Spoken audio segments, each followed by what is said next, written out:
My subject today is learning, and in that spirit, I want to spring on you all a pop quiz. Ready? When does learning begin? Now, as you ponder that question, maybe you're thinking about the first day of preschool or kindergarten, the first time that kids are in a classroom with a teacher.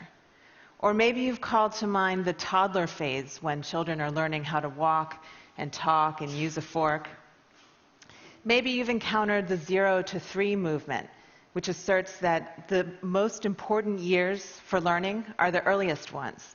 And so your answer to my question would be, learning begins at birth. Well, today I want to present to you an idea that may be surprising, that may even seem implausible, but which is supported by the latest evidence from psychology and biology. And that is that some of the most important learning we ever do happens before we're born, while we're still in the womb. Now, I'm a science reporter. I write books and magazine articles, and I'm also a mother. And those two roles came together for me in a book that I wrote called Origins. Origins is a report from the front lines of an exciting new field called fetal origins. Fetal origins is a scientific discipline that emerged just about 2 decades ago. And it's based on the theory that our health and well-being throughout our lives is crucially affected by the 9 months we spend in the womb. Now, this theory was of more than just intellectual interest to me. I was myself pregnant while I was doing the research for the book. And one of the most fascinating insights I took from this work is that we're all learning about the world even before we enter it. When we hold our babies for the first time, we might imagine that they're clean slates, unmarked by life, when in fact they've already been shaped by us and by the particular world we live in. Today I want to share with you some of the amazing things that scientists are discovering about what fetuses learn while they're still in their mother's bellies. First of all, they learn the sound of their mother's voices. Because sounds from the outside world have to travel through the mother's abdominal tissue and through the amniotic fluid that surrounds the fetus. The voices fetuses hear, starting around the 4th month of gestation, are muted and muffled. One researcher says that they probably sound a lot like the voice of Charlie Brown's teacher in the old Peanuts cartoon. But the pregnant woman's own voice reverberates through her body, reaching the fetus much more readily. And because the fetus is with her all the time, it hears her voice a lot. Once the baby's born, it recognizes her voice, and it prefers listening to her voice over anyone else's. How can we know this? Newborn babies can't do much, but one thing they're really good at is sucking. Researchers take advantage of this fact by rigging up 2 rubber nipples so that if a baby sucks on one, it hears a recording of its mother's voice on a pair of headphones, and if it sucks on the other nipple, it hears a recording of a female stranger's voice. Babies quickly show their preference by choosing the first one. Scientists also take advantage of the fact that babies will slow down their sucking when something interests them and resume their fast sucking when they get bored. This is how researchers discovered that after women repeatedly read aloud a section of Dr. Seuss's The Cat in the Hat while they were pregnant, their newborn babies recognized that passage when they heard it outside the womb. My favorite experiment of this kind is the one that showed that the babies of women who watched a certain soap opera every day during pregnancy recognized the theme song of that show once they were born. So fetuses are even learning about the particular language that's spoken in the world that they'll be born into. A study published last year found that from birth, from the moment of birth, babies cry in the accent of their mother's native language. French babies cries end on a rising note, while German babies end on a falling note, imitating the melodic contours of those languages. Now, why would this kind of fetal learning be useful? It may have evolved to aid the baby's survival. From the moment of birth, the baby responds most to the voice of the person who is most likely to care for it, its mother. It even makes its cries sound like the mother's language, which may further endear the baby to the mother, and which may give the baby a head start in the critical task of learning how to understand and speak its native language. But it's not just sounds that fetuses are learning about in utero, it's also tastes and smells. By 7 months of gestation, the fetus's taste buds are fully developed, and its olfactory receptors, which allow it to smell, are functioning. The flavors of the food a pregnant woman eats find their way into the amniotic fluid, which is continuously swallowed by the fetus. Babies seem to remember and prefer these tastes once they're out in the world. In one experiment, a group of pregnant women was asked to drink a lot of carrot juice during their 3rd trimester of pregnancy, while another group of women, pregnant women, drank only water. 6 months later, the women's infants were offered cereal mixed with carrot juice, and their facial expressions were observed while they ate it. The offspring of the carrot juice drinking women ate more carrot-flavored cereal, and from the looks of it, they seemed to enjoy it more. A sort of French version of this experiment was carried out in Dijon, France, where researchers found that mothers who consumed food and drink flavored with licorice-flavored anise during pregnancy showed a preference for anise on their 1st day of life, and again when they were tested later on their 4th day of life. Babies whose mothers did not eat anise during pregnancy showed a reaction that translated roughly as yuck. What this means is that fetuses are effectively being taught by their mothers about what is safe and good to eat. Fetuses are also being taught about the particular culture that they'll be joining through one of culture's most powerful expressions, which is food. They're being introduced to the characteristic flavors and spices of their culture's cuisine even before birth. Now, it turns out that fetuses are learning even bigger lessons. But before I get to that, I want to address something that you may be wondering about. The notion of fetal learning may conjure up for you attempts to enrich the fetus, like playing Mozart through headphones placed on a pregnant belly. But actually, the 9-month-long process of molding and shaping that goes on in the womb is a lot more visceral and consequential than that. Much of what a pregnant woman encounters in her daily life, the air she breathes, the food and drink she consumes, the chemicals she's exposed to, even the emotions she feels, are shared in some fashion with her fetus. They make up a mix of influences as individual and idiosyncratic as the woman herself. The fetus incorporates these offerings into its own body, makes them part of its flesh and blood. And often it does something more. It treats these maternal contributions as information, as what I like to call biological postcards from the world outside. So what a fetus is learning about in utero is not Mozart's magic flute, but answers to questions much more critical to its survival.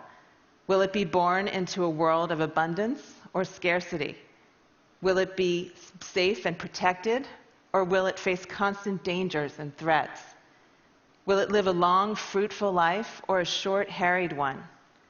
The pregnant woman's diet and stress level in particular provide important clues to prevailing conditions, like a finger lifted to the wind. The resulting tuning and tweaking of a fetus's brain and other organs are part of what give us humans our enormous flexibility, our ability to thrive in a huge variety of environments, from the country to the city, from the tundra to the desert. To conclude, I want to tell you 2 stories about how mothers teach their children about the world even before they're born. In the autumn of 1944, the darkest days of World War II, German troops blockaded Western Holland, turning away all shipments of food. The opening of the Nazis' siege was followed by one of the harshest winters in decades, so cold the water in the canals froze solid.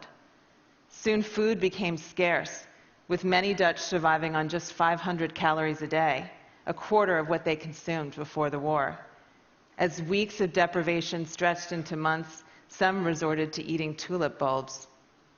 By the beginning of May, the nation's carefully rationed food reserve was completely exhausted. The specter of mass starvation loomed. And then, on May 5th, 1945, the siege came to a sudden end when Holland was liberated by the Allies. The hunger winter, as it came to be known, killed some 10,000 people and weakened thousands more. But there was another population that was affected, the 40,000 fetuses in utero during the siege. Some of the effects of malnutrition during pregnancy were immediately apparent in higher rates of stillbirths, birth defects, low birth weights, and infant mortality. But others wouldn't be discovered for many years. Decades after the hunger winter, researchers documented that people whose mothers were pregnant during the siege have more obesity, more diabetes, and more heart disease in later life than individuals who were gestated under normal conditions. These individuals' prenatal experience of starvation seems to have changed their bodies in myriad ways. They have higher blood pressure, poorer cholesterol profiles, and reduced glucose tolerance, a precursor of diabetes. Why would undernutrition in the womb result in disease later? One explanation is that fetuses are making the best of a bad situation.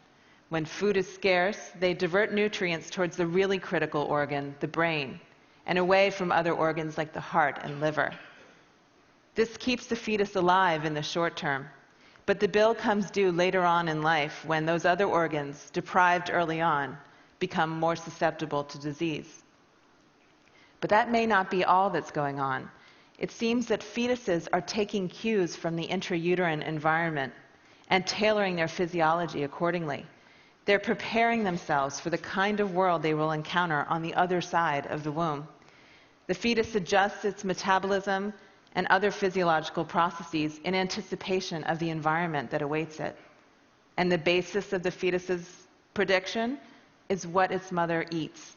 The meals a pregnant woman consumes constitute a kind of story, a fairy tale of abundance or a grim chronicle of deprivation. This story imparts information that the fetus uses to organize its body and its systems, an adaptation to prevailing circumstances that facilitates its future survival. Faced with severely limited resources, a smaller-sized child with reduced energy requirements will, in fact, have a better chance of living to adulthood. The real trouble comes when pregnant women are, in a sense, unreliable narrators, when fetuses are led to expect a world of scarcity and are born instead into a world of plenty. This is what happened to the children of the Dutch hunger winter, and their higher rates of obesity, diabetes, and heart disease are the result. Bodies that were built to hang on to every calorie found themselves swimming in the superfluous calories of the post-war Western diet. The world they had learned about while in utero was not the same as the world into which they were born. Here's another story. At 8:46 a.m. on September 11th, 2001, there were tens of thousands of people in the vicinity of the World Trade Center in New York. Commuters spilling off trains, waitresses setting tables for the morning rush, brokers already working the phones on Wall Street. 1,700 of these people were pregnant women. When the planes struck and the towers collapsed, many of these women experienced the same horrors inflicted on other survivors of the disaster. The overwhelming chaos and confusion, the rolling clouds of potentially toxic dust and debris, the heart-pounding fear for their lives. About a year after 9/11, researchers examined a group of women who were pregnant when they were exposed to the World Trade Center attack. In the babies of those women who developed post-traumatic stress syndrome, or PTSD, following their ordeal, researchers discovered a biological marker of susceptibility to PTSD, an effect that was most pronounced in infants whose mothers experienced the catastrophe in their third trimester.